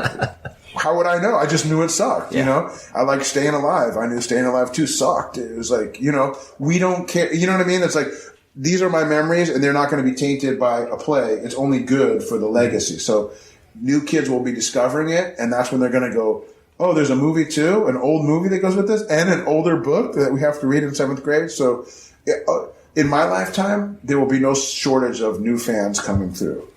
It's like hearing a cover song when you're a kid. You don't know it's a cover. Yeah. I didn't know Pretty Woman was a Kink song when I heard Van Halen do it. And then I was like, whoa, fuck, oh shit. Half the hip hop early on was like, I didn't realize you sampled James Brown to make that. Yeah, I get it. So it has a life of its own. And people who are contemporary to that are like, fucking, you stole that fucking riff or you covered that, you fucking wanker. But the kids don't know. The kids are like, fuck yeah, this is the coolest song ever. And sometimes a good groove is just a good groove. Of course. It needs to be repackaged. As long as you don't cover Led Zeppelin, unless you're Heart, then you can do it. But anybody else, like tread lightly on those because if you don't pull it off good too, that could be bad. But Lead lightly. That would be a good what's your band? What's your favorite piece of memorabilia He speaks. Yes, I know. I didn't know if he was for like fucking eye candy or it was just He's our engineer. There it is. That's right. Let's hear it. Now, what's your favorite piece of memorabilia you got, and what's the one thing that you don't have that you most wish you did have? Great questions. I'm gonna have to. We have so much stuff; it's really hard. But then again, I think about it. There's nothing better to me than Dallas Winston's leather jacket. At this point, we have 2 of them. One I won at auction, but it pales in comparison to the one that s-ehinton gave us. And the one that s-ehinton gave us comes with this semi-story, and I can only tell a piece of it. But the story is basically she's not very sentimental, but as the movie was about to wrap, she asked Coppola for the jacket. He was in one of his moods and was like, dude, I'm busy right now. You can't have the jacket. We're still filming, blah, blah, blah, blah, blah. So she never sees it again, and she just forgets about it, no big deal. A lot of people do not know or do not remember, and then when I say it, they go, oh, yeah, that's right. In 1990, Fox buys the rights for a TV show called The Outsiders, and Coppola and Susie sign on to do it. It has half of my friends in it. So David Arquette's in it, Robert Russler's in it. I'm trying to think of this guy, Pruitt, who's no longer with us. They reboot it for a TV show, and it's a good premise. It basically takes over from the day Dally dies the next morning. Unfortunately, we were already married to the cast, so none of the original cast obviously are in it. And it's just tough to sell. The 90s are just starting to kick in. Nirvana's starting to happen. Hip-hop, Cypress Hill House. Like we're taking the West Coast, we're taking it over there. The music, nobody cared about 80s movies anymore. It was like fucking, so it was a few episodes and petered out. But when Susie gets to L.A. and she gets on the lot. A lady and I might get the story wrong, and I know she listens to these sometimes, so forgive me, but the gist is something like, Susie, can you come over here? I want to talk to you real quick. I was on the set in Tulsa, and I have something for her. She's like, okay, cool. So she goes over there, and she's like, I was there when Coppola told you couldn't have this, and I thought it was wrong. I've saved this all this time for you. Here's Dali's leather jacket. Wow. So that's 1990. She brings it back to Tulsa, and it sits in the closet until 2017. Mm-hmm. And I call her because there's a few locations I want to narrow down that I'm trying to think what they were. And I said, do you happen to have any call sheets, the original sheets? And she says, absolutely. I have a box of them, and you're welcome to them. Come over. I'm like, I'll be right there. So she brings out this big box, and as I'm digging through this big box, she's like, oh, by the way, would you want this? And she brings out Dallas Winston's leather jacket, and I'm like, I almost fainted. I'm like, yeah, really? Yeah, I would want that. Yeah, that's something we would want. So it had a little bit of mold damage to it, and the sleeve was coming off. It's a 35. It's probably a 50-year-old jacket because it was supposed to look like a 60s leather jacket. So again, between Dallas Winston and Johnny Cade, those are the two. Like, I find myself in between those two characters the most. More Dallas Winston, but sympathizing with Johnny's cause because he was a lost cause and not a lost cause, but like he came from the worst part of the. So I relate to those things. But when S.E.Hinton gives you Dallas Winston's leather jacket, like, what the fuck, dude? Like, there's nothing can top that. So we just paid a nice small little ransom for Tom Cruise's Rumble outfit, the complete outfit. It's fucking killer, dude. We had nothing from him. It's the one where he's like, at the end shaking with it. It's got mud on it. It's great. We have Johnny Cade's jacket, pants, shirt, the whole, and I love all of it. We've got the original in there. You look at the slate. That's from camera A. That means that's the hero camera. That means every scene you saw, that was in front of their face as they started that scene. Wow. It's priceless. The chair that comes back from the cop that retrieves it, after it's been stolen, and then keeps it in his man cave for 34 years. He was like, dude, this was going to Valhalla with me when I was going in the box. When I'm out of here, but I've met you, and I figured you needed it more than we did. It's just sitting in my man cave. It should be in your museum. I was like, oh my God. I mean, it's Smithsonian type shit we have. We have both Mickey shirts that are on loan. We have the DX stuff. We have flannels. We have most of the stuff, but nothing beats S.E.Hinton giving you Dali's leather jacket. Yeah, that's pretty epic. If I would have passed out and died at that moment, I would have been like, with a smile all the way, which way we go, it would have been like, that was worth it, So yeah, there's no competing with that. Well, you were able to bring her to the house. Well, I know fairly recently, but what was that like? The first time she was able to come in here and see this? So in 2005, when they did that re-release of the complete novel where Coppola goes back and puts 22 minutes, they did a companion DVD. And during that companion, they brought Susie around in 2005 to see the locations again and reminisce. So I don't know that she had been back since 2005. From 82 to 2005 was a long time. And then in 2016, when I buy it, we get her to come to the first event. So 2017, it was late 16. She's not easy to just invite out, for whatever reason. She likes the kid, so I don't even, I attribute why she likes me to I don't fuck with her. I just don't prod her for the minutia of why in this scene did so-and-so. I just don't bother with any of that shit. Oh, my brother said his friend knew the thing and he wanted an autograph. Do you think you could get... I don't play that. That comes from you being a hip-hop artist. It comes from me also growing up in Hollywood. And if I'm a hip-hop artist and I have friends that are way out of my league and...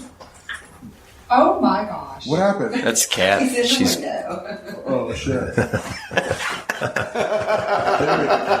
Climbing the front door there. It comes from me not getting kicked out of that inner circle because you don't expose those people. Like if you have friends that are like tier 1 talent, sure, you don't just throw them in the fray. Hey, come to my party. We're just having a little football game. And when you get there, you got 50 other friends who are like, dude, can I get a selfie with you? Oh, I heard you were going to be here. I was like, you don't like that. You lose. You get thrown out of the inner circle quick. I don't fuck with that shit. I've been in this game for a long time. So when I got here, again, my inflicted commandments were protect the queen at all costs, even from yourself. Like, do not bother her with bullshit. Do not hit her for fucking, don't smash and grab. Like, you know what? Slow burn, do your thing, show and prove, and earn your fucking, respect. And so I've just done that. I've made a lot of executive decisions, hoping that they're the right ones. And I think even if I've stepped on her toes once or twice, she understands that it's just all fair and fair play. And I'm just, your heart is in the right place. Yeah, and I'm coming from a loving spot. I'm not here to take advantage of her or throw her out into the fray, or this is just too quick for me and my ego. Go out there and do that for me. I don't ever do that. And then I never will. And so she's been here through every stage of it. And then also she was the first one to give us a large check. She gave us $10,000 right off the bat. And then after year one, she came to do a PBS interview that we did here. And she gave me a $15,000 check, to which my friend said, son, she likes you 5,000 times more than she liked you last year. That's a good raise. Yeah, that's like 50% raise there. Yeah, and so, and no, it's not 50%. 10 to 15. Yeah, that's 50%. No, because 10 and 10 is 20. 10,000 to 15,000, right? Is that a 50? No, it's 25. Half of 10 I don't is know, 5. man. I don't know, but it was. I play drums. That's It, yeah. So I can count to 4. that's it. So anyway, she up until Jack White, she has been the largest, contributor. Sure. And Jack gave $30,000. S-ehinton gave $25,000, but she gave Dallas Winston's leather jacket, and that is priceless, my friend. So nobody will ever top. All she had to do is say yes. I like what you're doing. She will always be the most valuable contributor to this project. That being said, shout out to Jack White, a fucking man's man, and did this for the right reasons. We asked if we could tell people that he did it because I didn't want it to go unnoticed, because he just did it for the love of the Outsiders and for Tulsa, and he saw the vision. I always tell people my goal was to save this from the wrecking ball, whether it was real or not. We found out 1 week after buying it that was a real thing. They were trying to tear it down. So the fact that fucker didn't get to do that, my really goal was accomplished. Sure. Done. Yeah. My plan really was to board it up, hope that hobos didn't break in and burn her down, or come looking for copper or pipe, whatever, what they strip out of the houses, and figure it out later. But just put it on ice, per se, and allow nobody to ever tear it down. Yeah. The second I realized what bad shape it was in, I had to go ask for the money from the public. So that meant I had to open it to the public, and we were going to make a movie museum. Moving forward, the average person that comes by are kids and their family, and they are just discovering the book because it's required reading, or their older sister just read it, and now it's their turn, and their parents had seen the movie, and their parents had read it when they were in school, and there's this long lineage of we're passing this down and we're showing them the house. And so now I realize Oklahoma is the 49th lowest in the educational field. This has a huge educational uptick in the sense that you could come here and go, I fucking hate reading, but this house was cool. There was cats out front that were cool. There was knives in the display case and DX hats, and this is fucking cool. What is this? I gotta read. It will inspire people. People who already like to read will see what can happen from a good book and can there'll be a play, it just can keep.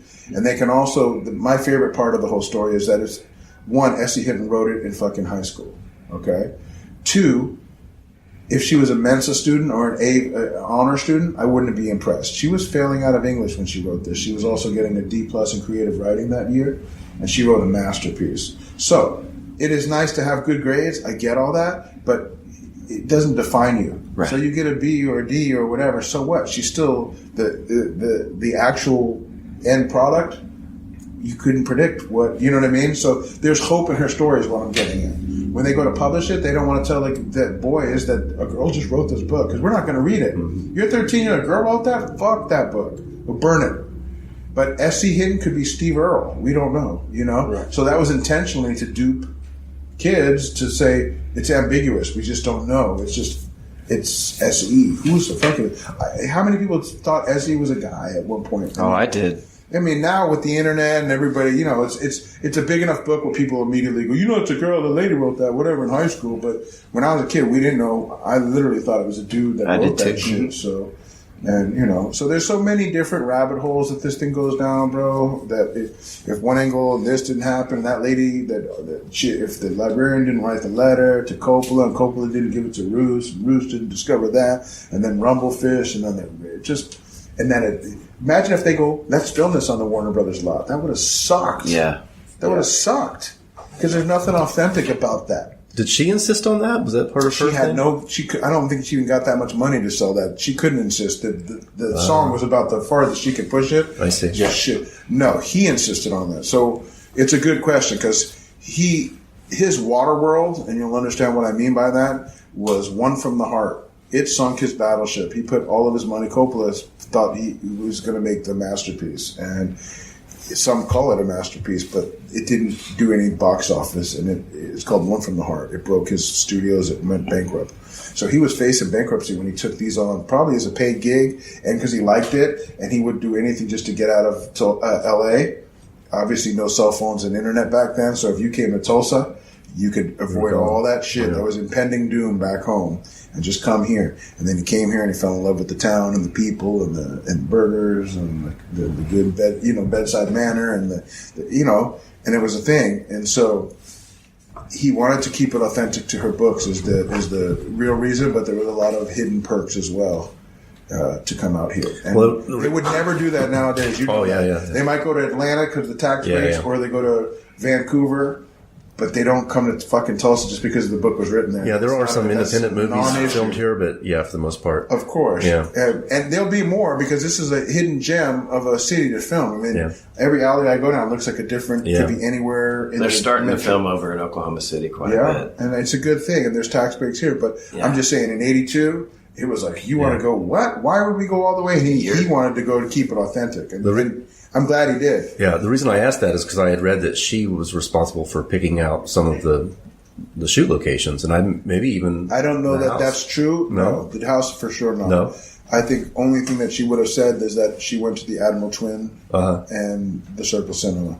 I see. Because those were in her neighborhood to go to. She went to those. Right. And on that companion DVD that she talks about this house was found. They took the Lowell Street Elementary School, which is no longer here. It's by the park. If you see that ropes course over there, there was an elementary there, and it was already out of business. They used that as, let's call it Zoetrope, American Zoetrope Midwest. Right. They basically took an old school that was no longer being used, and they turned it into their campus. And then they went around the neighborhood looking for locations. So the park was used for 5 different scenes. Johnny stabs the Soch in the fountain. The car pulls up to the jungle gym. The other corner, Dally dies, and then there's also that scene where Cherry pulls up and is a silhouette. She pulls up in her Corvette. She meets 2-Bit and Pony, and she says it's going to be a fair rumble. I talked to them. It's no guns and no knives. Now, wasn't there I read somewhere that there's a park out in California, in L.A. or somewhere, that actually resembled this park enough, and it got to raining here. So they decided that they would shoot that scene in L.A. and then it wound up raining again. So they went ahead and just stuck. Never heard that story. Okay. So I can give you Easter eggs if you're looking for those in the movie, and there are reshoots in L.A. You will see them during the 52 card pickup scene. I have it on my laptop, but I'll let you go home and do the heavy lifting. When he says, "What are you kids doing in my field?" That's in Sperry. It's behind the Rexall, across from the DX. Then he goes, "Did I tell you kids can play? Give me those cards. What are you doing? You ever play 52 card pickup?" And they're all, "Yeah." And then they cut to him. "I don't like kids. I don't." You'll notice the wall changes color, the brick. The pipe goes from gray to black. That's filmed in California. Yeah. Those kids told me, and they never said that to me. And then he goes back to the field, and he goes, and it chases them.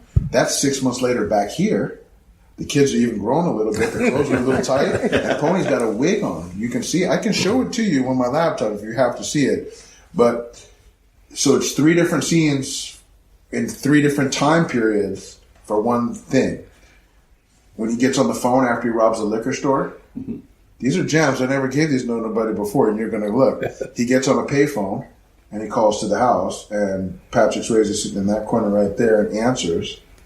And he's like, he's going to blow, man. He's losing his mind. He calls on a phone, clearly filmed in California. Why? Because for whatever reason, there's a Coca-Cola soda cup and it's from In-N-Out Burger. And as we know, we still don't have those here. Not yet. They go is Texas, and so there's the cup. So it's like, oh shit. So that's offset, and then there are other weird things like Boston Avenue, the Methodist Church downtown, is in the scene where they go on the bus scene. Yeah. What I want to know is, I mean, I can tell you where I've tracked. But I'm thinking of like, where did Dally live? And it was like a biker honky tonk bar upstairs. Yeah, so that's gone. It was Rose Dew Egg Farm was the real name for that. Mm-hmm. It was out, and I always fuck this up, but it was because I don't know that much.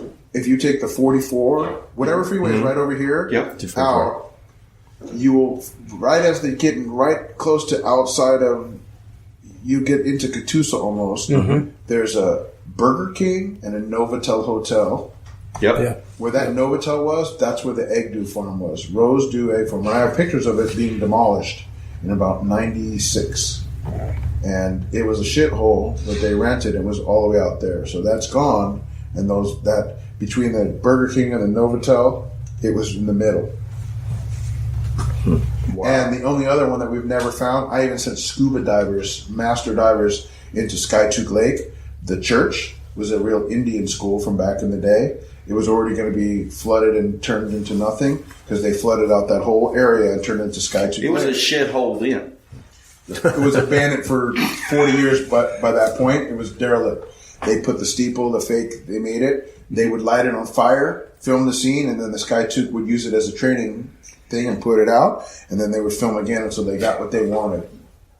Why did they have a school bus? That's the question I have. Why did they have a school bus full of kids out there at an abandoned freaking building? What were they doing? I don't know. We're going to go on a field trip. This is a shithole. And for a 15-year-old fucking author, I mean, there's some weird it's crazy things like that that happened, but it worked. And you know what? I never even questioned it until you just said that. And of course, it's like most movies, if you break them down like that, very little. But it works. That's all that matters. It sticks in your mind. You know, speaking of that scene, there was a couple of interesting cameos. I don't know if you'd call them cameos, but maybe Sartain. Gaylor Sartain is and his one. daughter. She just signed the wall. Oh, really? My friend was like, Gaylor Sartain's daughter's here. Esther, do you want her to sign the wall in front of everybody? And I'm like, I don't want to say like, no, why? Because her dad was in the movie? I was like, was she in the movie? Yeah, she's the little girl. She's one of the... Oh, fuck yeah, come on. So here's a Sharpie. And Tom Waits is the other one, interesting person that's in the movie. He's not in that scene. In a different scene. I'm just thinking of other people you don't... Why is Tom in there? Because Tom's also in Rumblefish as a main character. That's He's true. Benny from Benny's Billiards. Right. Why? Why? Yeah, this is a question. I don't know. Because One from the Heart, he did the soundtrack. And it was a favorite because I don't know that he had the money and that's to get, so he's like, hey, Coppola's Waterworld. I'll put you in these I see. Well. Yeah. Just do me a solid here. So he ends up as Buck. Right. And then he ends up as Benny. In Benny's Billiards, he's the guy at the counter. He's the main dude in there. So it was kind of like hook me up on this end, and I'll hook you up on a few, and everybody's happy. So. And Tommy the Cat in a Primus song. So I always like that. Tom Waits has done a lot of amazing stuff. Tommy the Cat. Tom Waits? Yeah. Tom Waits, yeah. Of course. Fuck. I for most of my life, I didn't like a song until I found that one. 16 shots. Yeah. From a fucking. It's that one got me open on the shit. His voice always was like, whoa, it's an acquired taste. Yeah. That Bone Machine record is awesome. Yeah. Mine is the Swordfishes and whatever one. Swordfish trombone. There it is. Yeah. That 16 shot from whatever. That's my joint. And I heard it on an incredible documentary about dudes that catch out, which is freight hopping. And that fucking was in there, and I was like, oh, fuck, with the train going through and that whole, I like American shit, this is what I love about The Outsiders. It's like, I love Route 66, I love a good hamburger joint, I love Coca-Cola, I love American cars, I love denim, leather jackets, switchblades, fucking greaser shit, anything that's motorcycle, Harley, anything that's like American classics, Fenders, fucking, Gibsons. We forgot what made us great for a long time, and I'm not trying to be cheeky and throw a Trump, thing in there. All bullshit aside, like I don't fuck with politics one way or the other. I don't really, because growing up in hip hop and being an outlaw, if you will, and kind of circumnavigating the whole real life experience, politics never really. I never noticed. I noticed more people get upset at one thing or another, but my life never really changes no matter who's in office. So I could give two fucks. I don't know why we're all fighting about. It's more like a brand. It's identity politics. I want this guy. I want that. But I didn't notice an uptick in my. I noticed an uptick in the people around me were a lot happier when other dude was in office, whatever. And I'm not even trying to, but you know where I was going with that. But my point is I like I do. So what makes America great for me is not a roundabout Trump endorsement. It's an actual fucking, we forget sometimes, I think, the important stuff was the cool shit we were doing from the late 40s until like the late 60s. Like that period of time is like all of you sure. We made a lot of cool shit. We really made a lot of cool shit, and I'm well traveled, and I assure you, every country you'll go to, they don't collect garbage in Japan. They collect our good shit. All of our, self-edged denim, all of our original loom stuff, all of our leather jackets, everything cool we've ever produced goes to other countries and inspires them, and still continues to from that era. There are crates of collectible cars that are being shipped all over the world. Always. Listen, I drive a 70 Roadrunner. I fucking had 100 Harleys in my life. Not 100, but I've been doing this for a long time. And you come back to the same shit over and over, which is the stuff we did in the 50s and 60s was like the coolest shit ever. Yeah. And this is written about that era. So for me, I don't feel like I'm painted into a corner with this, a movie. It's more than a movie. It's a whole lifestyle shit. And even though people assume like I'm a hip hop dude that come from a whole other world, that's like, this is that world for my generation. I'm almost 50, but I missed punk by that much. I was into punk, but I couldn't be real punk because there were older kids doing older shit. So my first thing was hip hop. That was revolutionary. I went to people's houses and they're like, Johnny, can I talk to you in the kitchen? That meant my ass had to go home because I'm talking like the way I talk now, and I'm wearing a ball cap and a hoodie, and they're like, he doesn't look right in this, in this waspy community. So it was a revolutionary act to listen to Public Enemy in the 80s if you're a white kid. Yeah. I assure you. It was my generation's punk. Try doing it in the middle of the country.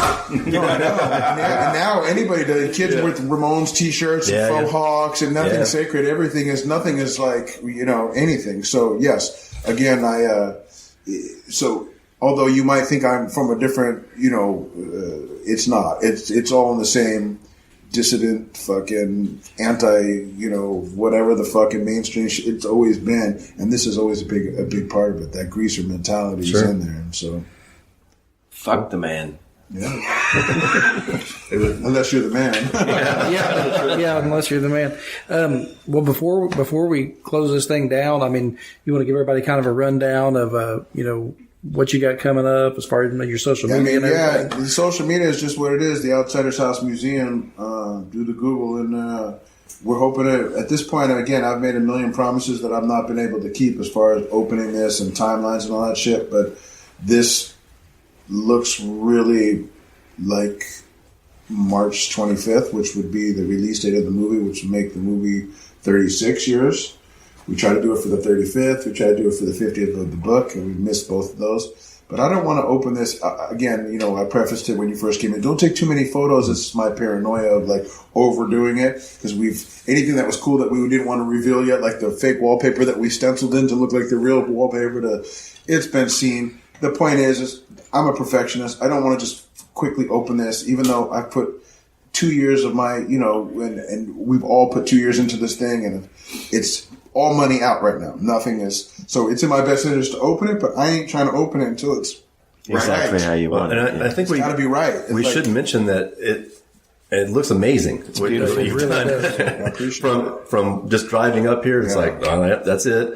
there's the gate, when you walk in, it's like, yeah, this is it. And I amazing. assure you, it did not look like that when we got it. Yeah. And not only did it not look like that when we got it, I'm going to show you a quick one before you bounce, but it had to come all down. So that's me standing in the bathroom. Oh my, right there. yeah, that's just completely. We took it down to the studs. That's behind you, that that's bathroom completely threshold. stripped.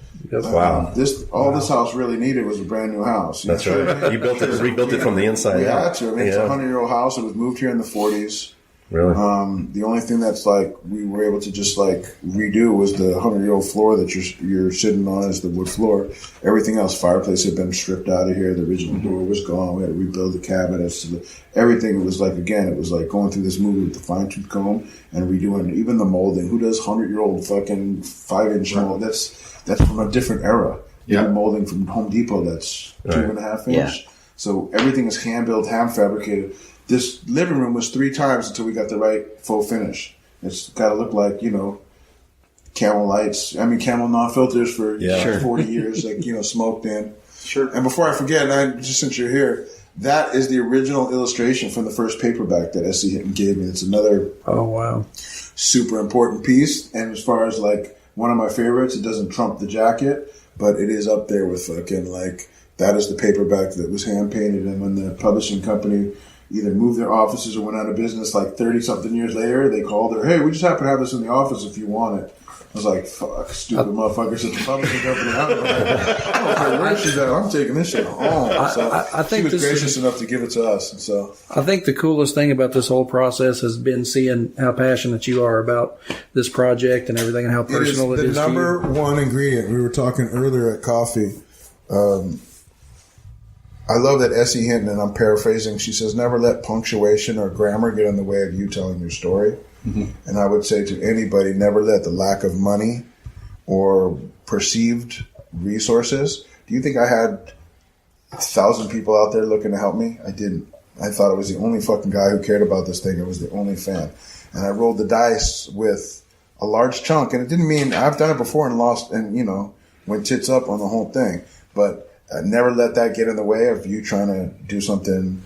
You know what I mean? Like I didn't let it stop me. And looking back, I might have should have at one point thought that would have been the prudent thing to do, but we wouldn't be sitting here right now. So I implore people, if you feel that strongly about it and that inner voice is, you got to kind of trust your intuition. And my intuition was like full tilt. The needle was like vibrating at the other side of the spectrum, like for no apparent reason. And here we are now. And again, this turned out, save it from the wrecking ball, put it on ice, to ask for money and turn it into a movie museum. Now the edict is go out and find grant money and turn this into an educational thing where somebody like the George Kaiser Foundation or 20 other ones that I don't know the names to, but the George Kaiser is the one here in Tulsa, that we could get funding to bring school children from Monday through Friday here so that there's no cost to the schools and that they can come here for half a day, read a piece of the book, Skype out to a class in China, see the collection. Maybe they go, I hate reading, but I like set building. And you really did this as a set because you turned an old shitty house into a set that feels like, or I like wardrobe. Tell me about the wardrobe and or I like collecting.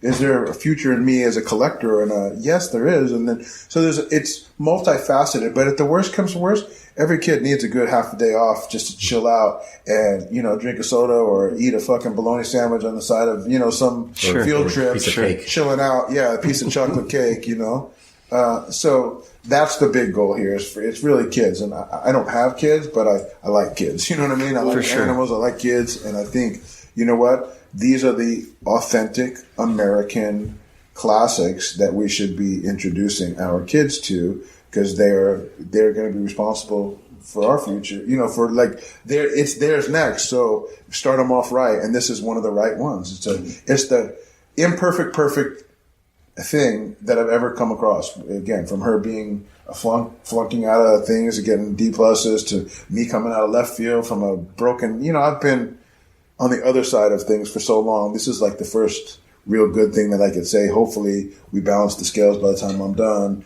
and everything is good and the universe is still, for me, I needed this as much as it needed me. That's why it's awkward taking credit because so many people have helped, but also people are like, I love what you're doing for Tulsa. I'm like, dude, Tulsa, I need Tulsa more than Tulsa needs me. That's like don't tell nobody. Like, I don't even want the universe to hear that. But it's the truth. Like, I couldn't get that kind of traction in LA on any of these things.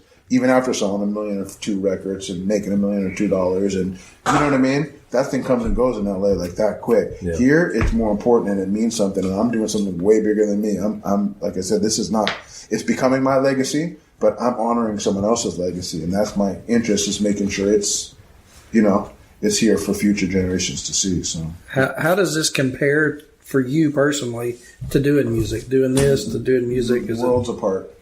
Nothing compares to this. And I say that with all due respect. I mean, there's nothing compares to being 20 and filthy rich, and the people who used to hate you are fighting over who can, you know, hang out with you. Yeah, it's just that's a surreal experience to be semi-famous in your 20s and being on MTV and on every radio station at the, you know, rock channels, K.V.O.K to the rap station to the. It's like that song was a monster for us in our early 20s, and I went from being like regular dude to, you know, that motherfucker, you know what I mean? And that's great, but that's all ego and overdrive and all this is the complete opposite. This is like, I hate to say God's work, but it's like the universe is like, do something good for you. I get a lot out of it, but other people get a lot out of it. Nobody was getting shit out of house paper but us. You got a song and shit, you got a couple records, but we got the fucking fame and the glory and the chicks. You're getting something out of it. We were like, fuck all y'all. You know, this is like for us. We're here to take our shit from. That's right. You know? But this is more of like, I fucking enjoy it. It's a guilty pleasure, but sometimes I run out of steam, man. I'm fuck, dude. Like, and then it's like some family coming by and the kids are smiling, and I'm like, I see it in their eyes again. What I'm doing is important, because it's easy to lose the plot. You get so close to it, you just can't see it anymore. Mm-hmm. You know, when you see someone else's kid and you're like, what the fuck are you feeding that motherfucker? Miracle Grow. Last time I seen you, you're like, you know what I mean? Mm-hmm. For me, I don't see the growth. So when you come back in 3 months, you're going to go, holy fuck, when we were doing the podcast, it looked cool, but what the it's like, you've completely, I can't see because I'm here every day, all day. You can't see the change. So I see it in your eyes and in the kids' eyes and their expressions when they're like, what the fuck? And I'm like, okay, that's the extra. You're on point here, man. Yeah, it's perfect. I appreciate it. With that, I think we should stop. Yeah. That's a good place to stop it. Nice. Thank you.